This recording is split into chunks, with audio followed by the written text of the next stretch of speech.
What is the scariest thing to happen to you when you've been home alone? For me, I was 12 years old and my dad was at his girlfriend's house. I went into my room to take a shower. I always put a chair under the door handle in my room because it didn't have a lock. My grandma loved giving me porcelain dolls, and she decorated my room with shelves that had porcelain dolls on them. All of the dolls were on their shelves before I got into the shower. When I exited my bathroom, one of the porcelain dolls was 10 feet across the room, face down on the ground. This doll must have flown across the room to have landed where it did. Also, the doll was not broken. Needless to say, my grandma was sad that all of the dolls were packed up and put in the attic for safekeeping. It was a hot summer and my parents went to a wedding. I had a project to do and it was like 1 a.m. and silent until a random drunk dude crawled in through my window with a bottle and blush face. I was 20 feet away at my desk from the window and we both just stared at each other. He was flustered and said, "Oh sorry there kid, wrong house," and attempts to leave the way he came. He was drunk and dizzy, so I helped him by pushing him out the window. I thoroughly shut it and stared at it for 2 hours until my parents came home. My girlfriend and I both travel a lot for work, pre-COVID, so it's not unusual for only one of us to be home on any given week. Last fall she was in San Francisco and I was home alone for a few days. We live in an apartment on the top floor of a building. Above us is a roof with a deck available to everyone. Middle of the night I get up to use the bathroom and on the walk back to bed I look over to the study. There's a sliding door in the study leading to a balcony. I immediately stop dead in my tracks. I see the outline of a person standing on my balcony facing me. I run over, hit the lights, grab a knife from the knife block, and start dialing 911. The person is a kid no more than 16. He sees me hit the lights, grab a knife and my phone, and he immediately grabs the railing on my balcony and flings himself over. I run over assuming I just watched someone kill themselves, only to see him safe and sound on the balcony below me. He then hurtles off that balcony. He's jumping from floor to floor. He hits the parking lot in the back of our building safely and then sprints off. Cops finally come and break up a party on the roof. Turns out he was just a drunk friend of someone on the second floor and got dared to do it.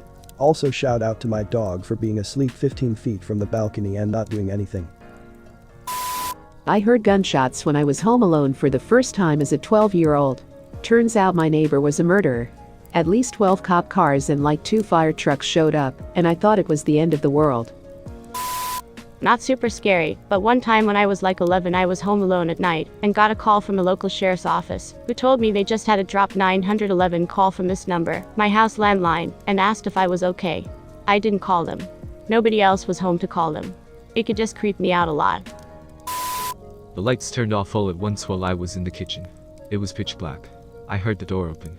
For some reason, instead of thinking power outage, my brain went to someone has cut the power and is coming to kill me. I grabbed the landline, the knife, and was crouched behind the kitchen counter hearing steps come through the house, trying to breathe as quietly as possible. Then I hear my mom go, "Hello? Anyone home?" The power went out by chance at the exact moment she came in the door. That would have been an awkward hospital trip. Someone tried to break into my neighbor's house while I was babysitting their kids. I was 15 and I used to babysit for my neighbors down the block. They had a really nice house, 3 floors with a built-in garage under the house that connected to the basement. It was the family's most used entrance of the house, and they rarely locked the basement door as long as the garage was closed. They also had the type of security system where anytime a door opens you heard beep beep beep. After the parents left one night I was putting the kids to bed and I heard the beep beep beep. I yelled out, thinking it was the parents coming back for something, but no one answered. The system on the wall kept reading basement door open. I was freaked out, so I called my dad and asked him to come by since he was only a few houses away. When he arrived, he told me to stay in the kitchen while he checked the house, but before he could, we heard the beep beep beep again, and then the garage door opened. When we ran to the window to see if the parents were pulling into the driveway, they weren't. Instead, someone in a hoodie was running out of the garage door and into the woods behind the house. My dad ended up calling the cops. I'm still creeped out by it. It was about 8:30 at night and I heard the front door open. I called out from my room asking why my mom and dad were home only a half hour after they left for dinner. I almost shit my pants and straight up jumped out of my bedroom window when a random male voice replied, "What? There's somebody in here?"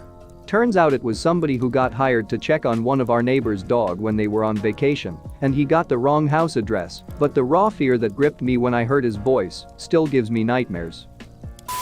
My grandparents paid me to house sit for them and take care of their animals, 2 dogs, 2 goats and like 3 or 4 horses, for 2 weeks.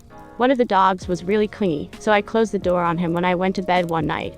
I woke up in the middle of the night, but I was too tired to move, but I saw a black figure with a white face standing right beside the bed.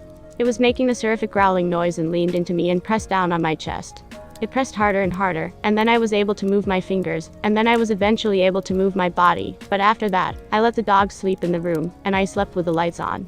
That was the first time I experienced sleep paralysis, and thankfully the times after that one weren't freaky. It was spooky movie night at a friend's and we were 3 movies deep, just finished watching Dark Skies. I was hungry so I was like alright getting my leftovers, so I went downstairs by myself. When I closed the fridge I caught movement out of the corner of my eye, and when I turned to see what it was there was a ghostly white, skeletal thing just staring at me from outside the patio, with shimmering hazy lights pulsing behind it.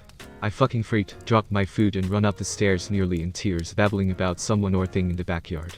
Turns out it was just my own reflection mixed with the lights and steam from the hot tub outside, but I've never been so scared in my life.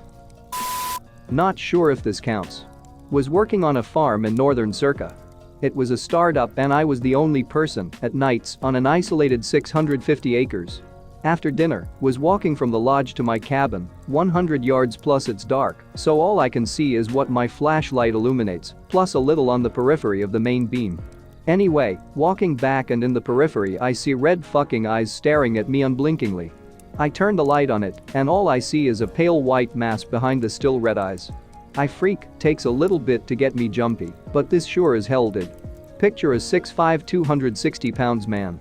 Now picture him letting out an unbelievably high-pitched scream and straight sprinting into his cabin, 50 yards or so. The next day I was talking to one of the guys that come up to help out during the day, told him what happened, and he about fell over laughing. I think the sincere terror in my voice as I described the pale monster really drove the funny nail home for him. Well, turns out there's such a thing as albino deer, and just so happens one frequents this property. Nobody thought to warn me beforehand.